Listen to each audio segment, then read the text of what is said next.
So we were learning about typecasting and rounding. The typecast, we need to typecast because the result of any operator is determined by the types of the operands. So when I say operands, if I do 13 divided by 2, 13 is an integer, 2 is an integer, so the result is an integer. But if I do 13.0, so that particular result would have been 6, correct? But if I do 13.0, it's the same value, 13 divided by 2, but because this is a double, it changes the result. The result now is 6.5. So that's why we need to typecast. So it applies to all intermediate results. So if you have a multifaceted formula or anything, and this type of typecasting only works with primitive types, but we do, hopefully you've heard everything I said so far, but we do have the ability to typecast objects, and we'll discuss that when we talk about objects. Okay, so math with constants. So as we talked about, 3 divided by 4, you should know now, is 0. Now, when we do the math, we know that if we put it in our calculator, we get 0.75, but since these are both integers, it's going to knock out the decimal and we'll just get 0. So 3.0 divided by 4 would give us the result we want.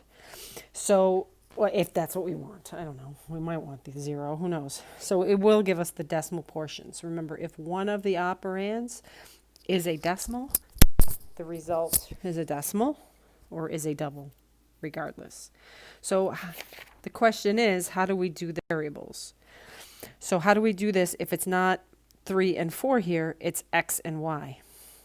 Okay, so the result of this one, just as we said before, is 0 because it is 3 divided by 4. So to do this with variables, so say instead of redeclaring and doing all that stuff, making x a double, inputting a double, what we do is called typecasting. Now, you know what casting is. You know how you cast things to your TV or something like that. That is sort of what it means. I'm casting this x to be a double for this moment in time. So in essence, what this is doing here is making it 3.0 divided by 4. So it's taking the x and saying, just for this moment, could you make that a double? So it doesn't take up more space in the computer for memory. Like, it doesn't take the twice as much that it would take to store x as a 3.0 as it would take to do 3. So we don't have to use that extra, we don't have to use the extra space. We just can make it happen briefly. Okay, so this right here, just be aware with order of operations, typecasting is before computations. So it's before calculations. So what happens is it's going to do x divided by y, but it's before calculations, but it's after parentheses. Parentheses trump everything. If something is in parentheses, it's always going to happen first.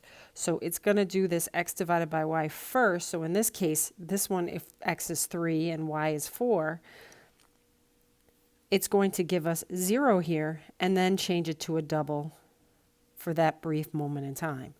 So for this brief moment in time, it's now a double. So it just puts a 0.0 on and stores it back in. So nothing real different is happening. So you do have to be careful with parentheses. You have to make sure that if you want to typecast this, that it would be right next to the x. So that happens first before we do the division. Okay, so it's before the calculation, but since that was in parentheses, it's going to be after that comes. Okay, so order of operations here. So right here is approximately where typecasting would fall. This is a much bigger list. This is a decent list to look at. So parentheses is always going to be first here. So, and then increase by 1, the not, and the decrease by 1. Those go first, and then typecasting, and then all the calculations. So just be aware of that when you're doing this. So just be careful when we're writing formulas. So we did write formulas before, but we didn't take into account integer division. So if I do type this one out and I do 5 divided by 9 here, what happens is it'll do this math, whatever that happens to be. Okay, so let's just say that's 5. I'm just making stuff up. What's going to happen is this 5 divided by 9, when it does this one, it's 0 because 5 is an integer, 9 is an integer, so 5 divided by 9 is 0.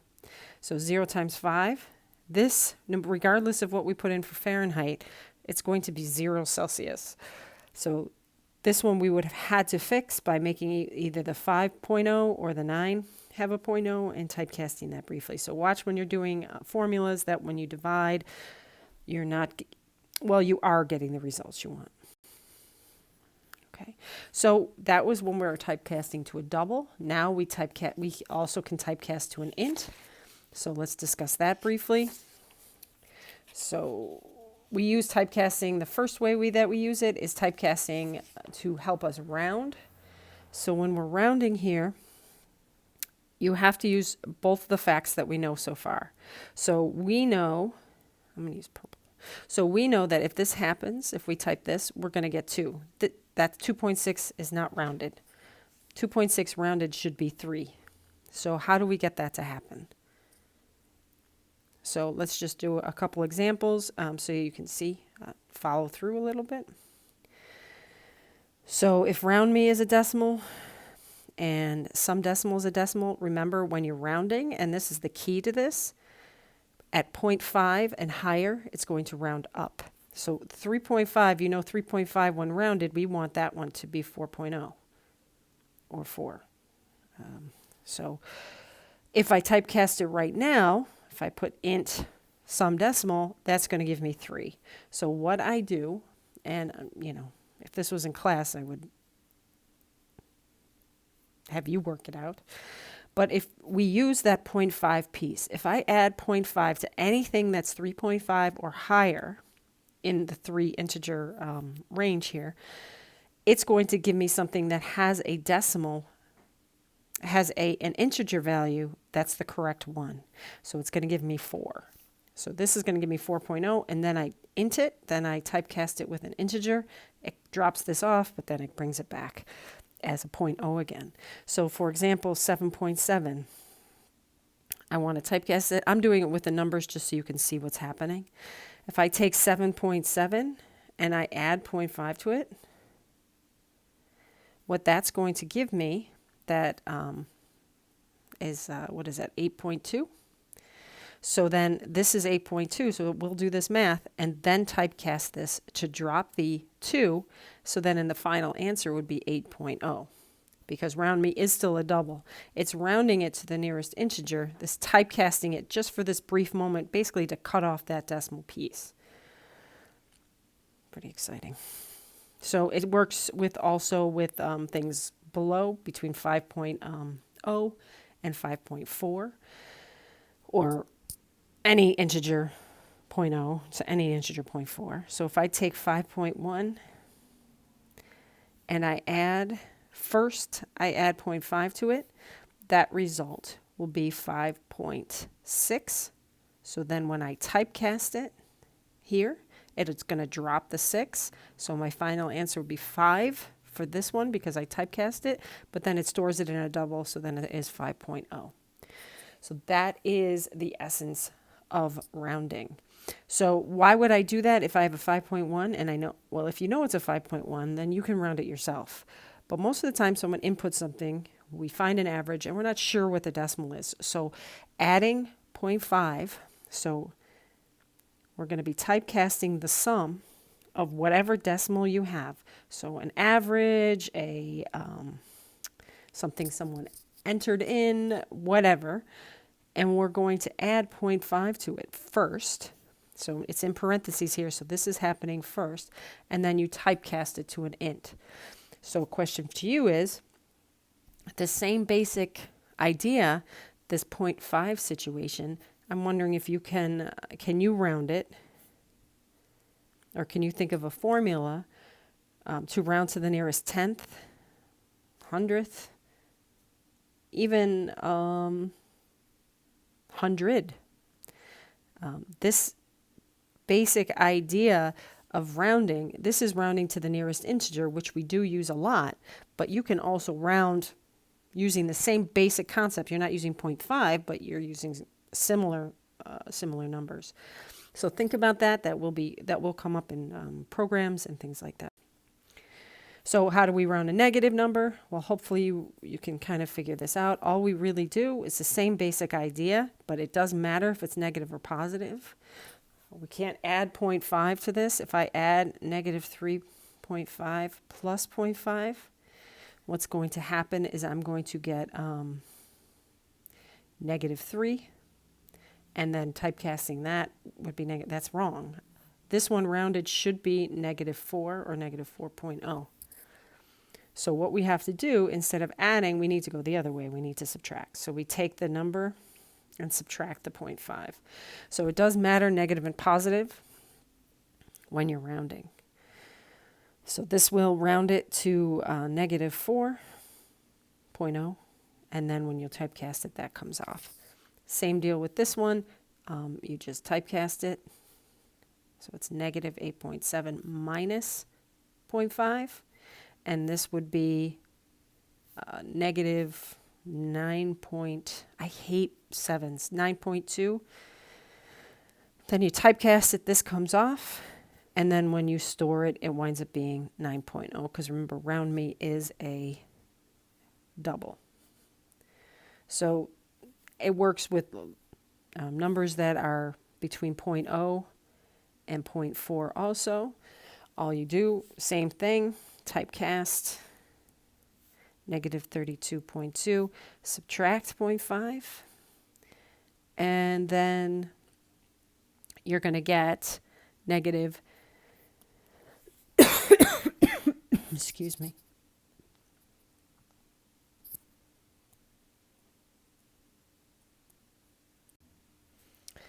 and then this would cut when you typecast.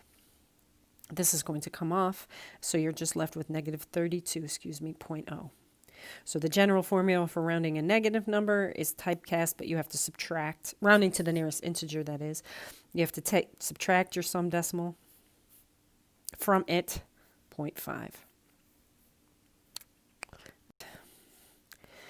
So the other way that we use this is to generate random numbers. So this is always fun to do, I guess. We use the math class. This is the last function in a math class that we're going to use. We're using math.random. We know absolute value, square root, and power. Math.random, if you just use this, it does generate a random number between 0 and 1, not including 1. So it's between 0 and 1. If we use interval notation, I will be transferring over from this set builder notation to interval notation. So something like this, if I multiply this by 6, if I take math.random, which again, including 0 but not 1, it's going to generate a random number. Honestly, all we have to do is take 6 times 0 and 6 times 1. So this one is going to generate a random number between 0 and 6. But again, it's including 0 but not 6. So this is a decimal value. So that's nice and all, a decimal value between 0 and 6, but that's a lot of numbers. But this one here, math.random, this would generate a random number between 0 and 10, but not including 10, including 0. So how does that help us, just say if we want to simulate the roll of a dice or things like that? Well, we use our typecasting. So what happens is this generates a random number between 0 and 5. Remember, including 0, but not 5. So what happens is it's going to create numbers like 0.32, whatever, 1.5872, whatever. It's going to create all these numbers that start with integers. 0, 1, 2, 3, and 4. So those are the numbers that it's going to produce, those integers. Because what happens here is 0 to 5, it's not going to have a 5 point. It's not going to be able to generate that because it does not include 5 here. So what happens when we typecast it, it cuts off this decimal piece and we're just left with those integers. So that's how we use this to generate it. So this one between 0 and 2. This one is between 0 and 2. So this would generate the numbers 0 and 1. This one here between 0 and 2 is this piece. It typecast it so they're integers, so it's creating numbers like 0 and 1. But every time I get a number, I'm going to be adding 1 to it. So if I get 0 in this spot here, I'm going to add 1 and get 1. I'll never be able to get a 0. If I get something like a 1 there, not like a 1, I'm going to get 2. So all this does is really just take this and add 1 to it for the range. Okay, so then multiply by 8, we're going to get the numbers 0, 1, 2, 3, 4, 5, 6, and 7. And then what we do is we add 1 to each of those. So it's going to be 1, 2, 3, 4, 5, 6, 7, and 8. So same amount of numbers, but they're all going to be increased by 1. Okay, so now we have this one. This one has a random number between, it picks a random number between 0 and 9. So between 0 and 10, but not including 10. So the integers are going to be between 0 to 9. And then we subtract 4 from all of them. So the lowest number you're going to get is -4. And the highest number that you're going to get is 5. And then all the numbers in between will be a total of 10 numbers. So the general form is you typecast this number here that you multiply is how many numbers you want, and you always add the starting number. By order of operations, you can put the starting number out front. I do like it that way because it's nice because it's a starting number, so it should be first. That's just in my brain. So that's the starting number, but we always multiply by how many numbers, not the highest number, how many. This is the general form for creating a random number, a random integer between two values. So starting like something like this, just be careful. This one is missing these parentheses right here. And when you're missing those parentheses, remember, typecasting happens first. So this generates a random number that starts with a 0. Remember, it doesn't include 1. So when I typecast it, the decimal gets cut off. So I'm doing 0 times 6. So 0 times 6 is 0. And 0 plus 1 is 1. This will always be 1. So if you forget these parentheses here, and here, you will always get this number will be your random number, which isn't really random, but it's just the way it is. So remember, typecasting becomes before that multiplication if you do not have it in parentheses. So let's just try a few of these. So state the range of each of the following. So this particular one, the range is between, so the starting number, there is no number being added to it, so it's 0. And the ending number is 99. So it's include both of them. I'm just going to do it like this. Please be aware these are all integers, so it's not like you can't have a 0.5. It's 0, 1, 2 to 99. I'm just going to write it like that. You could also write it 0 to 99. It doesn't really matter. This one here, you have 9 numbers. The starting number is 0. You're not adding anything to it, so the starting number is 0. And then you're going 9 numbers starting with 0, so it's only going to go to 8. This one here is starting at 2, and it's going to go 7 numbers starting with 2. So it's key that you know that you're actually starting with that number. 2 is actually being counted. So you're going as high as 8. So there's 7 numbers between 2 and 8, including 2 and 8. This one, the 2 is over here, so we're starting with 2 and we're going up 18 numbers, so that means we're going to 19, right? Because the 18, yeah. And then 5 is your starting number here, and we're going up 22 numbers, including 5, so that would be 26. So the general form here, if you're given code that looks like this, the range of values, it starts at A, and these are all integers. All values are ints. You're starting at A, that's always your starting number, but your ending number is A plus B. So like for example, 26 plus 5 is, 5 plus 22 is 27, but we're not going up to 27 because that would be an extra number. That would be 23 numbers. So we have to subtract 1 to get that ending range there. Okay? So let's try to go the other way. So trying to go the other way here. If I give you a range of values, can you figure out the numbers? So hopefully the starting number is the easiest piece, but we need to figure out how many numbers are between 6 and 9. So it's 6, 7, 8, and 9. So there are 4 numbers there. See as you go if you can start a pattern, and you can see the pattern. 5 is the starting number, and I'm going up to 12. So how many numbers is that? That is 1, 2, 5, 6, 7, 8 numbers.